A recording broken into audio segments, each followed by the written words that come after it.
à tous. Dans cette vidéo consacrée aux fractions, on va apprendre à lire une fraction, c'est-à-dire à lire la fraction qui correspond à un point qui serait placé sur ce qu'on appelle une droite graduée. Et inversement, c'est un peu l'exercice inverse, après on va apprendre à placer une fraction dont on a déjà donné la valeur.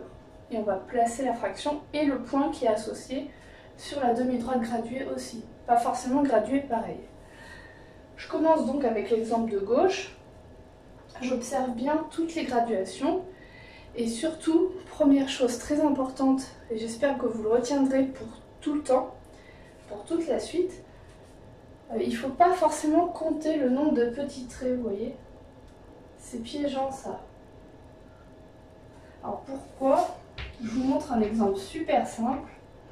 Imaginez une unité que je représente par un segment borné par deux extrémités, deux traits, qui correspondraient à des points en fait, et je place le milieu. Vous comptez combien de traits? Vous en comptez 3, alors qu'en fait je viens juste de partager mon unité en deux parts. Donc il faut plutôt considérer ce que moi j'appelle les sauts de puce, les bons, voyez, plutôt que les traits. Donc première chose à faire tout le temps, tout le temps, tout le temps. Quand vous avez des fractions à lire, et ce qu'on appellera après dans le cours les abscisses des points à lire et à écrire sous forme de fractions. Vous devez toujours compter non pas le nombre de traits, mais le nombre de bons entre 0 et 1. En fait, dans ce qui compose l'unité, ici, il y a 1, 2, 3, 4, 5. Il y a 5 bons. Ça veut dire qu'on a partagé notre unité en 5 parties égales. Donc on va compter sous-entendu en cinquième. Donc retenez dans votre tête qu'on compte en cinquième. 5 parts. En tout cas, retenez que le dénominateur, le nombre en dessous, c'est 5. Et bien après, il suffit de compter le nombre de bons pour aller jusqu'à A. Il y en a 2.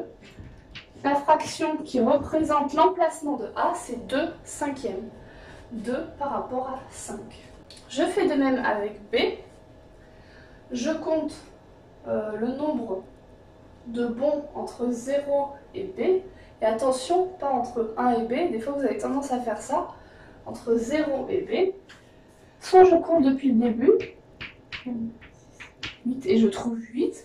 Soit je suis un petit peu malin. Je sais que l'unité, elle est décomposée en 5 parts égales. Ben, je fais 5 plus ce qui reste, c'est-à-dire 5 plus 3, 8. Finalement, B est situé à la fraction 8 cinquièmes. Quelqu'un qui me répond 1 plus 3 cinquièmes, il a complètement raison. C'est pas faux, c'est juste un peu plus long à écrire. Deuxième exemple. Exemple inverse pour moi, puisque cette fois-ci on vous donne déjà les fractions et vous devez les placer. Ça n'a pas changé, ce qu'il faut faire vraiment en priorité, ça n'a pas changé. Il faut toujours compter le nombre de parts entre 0 et 1. Je compte 6 parts, ça veut dire que sous-entendu, dans ma tête ou au brouillon, je peux marquer un petit peu ma façon de partager, c'est en sixième. Autrement dit là, par exemple, on pourrait écrire 1 sixième. Et on reporterait ça régulièrement jusqu'à 1 même au-delà. Je regarde le point C. Le point C, par chance, il est déjà en sixième, donc ça ne va pas être très compliqué de placer le point C. Vu qu'il est déjà en sixième, il faut regarder le numérateur. Et le numérateur nous indique son emplacement. Il y a 5 sixièmes. 1, 2, 3, 4, 5 sixièmes. Prenez l'habitude aussi, c'est une convention, de placer des points, les noms des points au-dessus et les abscisses, les nombres, les valeurs en dessous. Les points, les nombres. Je continue avec le point E et là, mince, je constate que ce n'est pas les sixièmes. Alors là, il y a deux écoles. Soit vous savez déjà transformer des fractions pour les mettre sur un autre dénominateur. Je sais que certains savent le faire. Alors pourquoi pas, allez-y. Ceux qui savent, 1/2, c'est la même chose que 3 sixièmes. Bon, bah si vous savez ça, vous transformez 1/2 en 3 sixièmes avec une petite transformation que vous comprenez et vous placez le point E ici.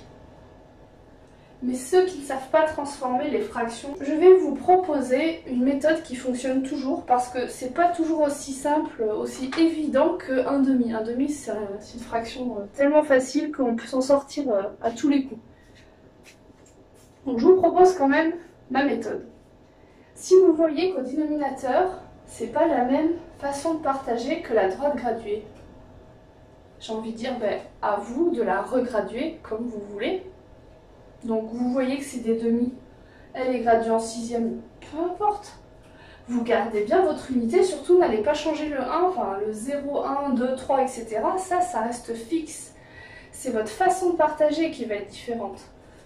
Donc si vous voyez 2, il faut juste partager votre unité en 2. J'espère que ça ne fait pas trop de traits en même temps, mais vous voyez, hein, 2 bons, pas 6 bons.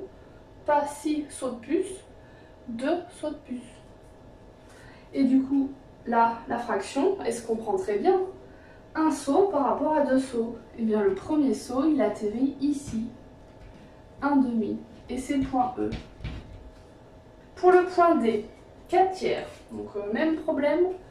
Ici, c'est gradué en 6e. Donc on va graduer en tiers. Hein. On va essayer de voir si on y arrive. Donc on a une unité à partager en 3, mais on doit rester avec la contrainte que initialement on a 6 parts. Eh bien on va se débrouiller avec ces deux choses là. 6 parts, on doit partager en 3. 6 parts qu'on partage en 3. Ça fait combien de parts à chaque fois à répartir? Ça en fait 2, puisque 2 fois 3, 6. Donc mes sauts de puce, cette fois-ci, ils sont comme ça. Vous voyez? 3 parts égales. Et du coup, 4/3, on va dépasser l'unité, puisque 4 est plus grand que 3, c'est assez évident qu'on dépasse l'unité. Le 4e tiers, il est là. Et là, nous indiquons que c'est D. Donc vous voyez, en fait, dès que vous avez un dénominateur qui est différent de votre droite graduée, il ne faut pas que ça vous freine. Il faut juste que vous preniez une initiative de graduer comme vous voulez, en respectant toujours l'unité, en ne la modifiant pas de place. On finit avec 9/12.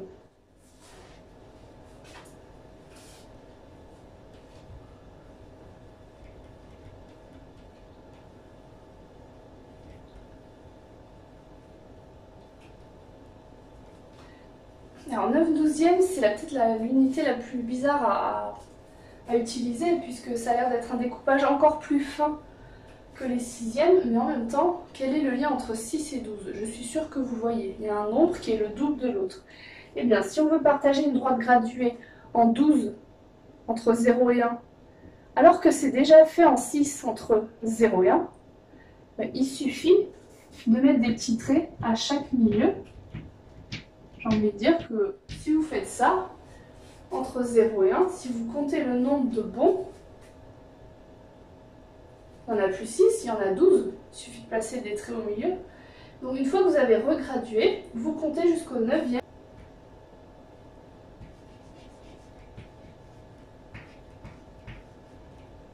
Alors c'est un peu proche, mais voilà, F et C sont très proches parce qu'ils ont des abscisses numériquement qui sont très proches. C'est logique.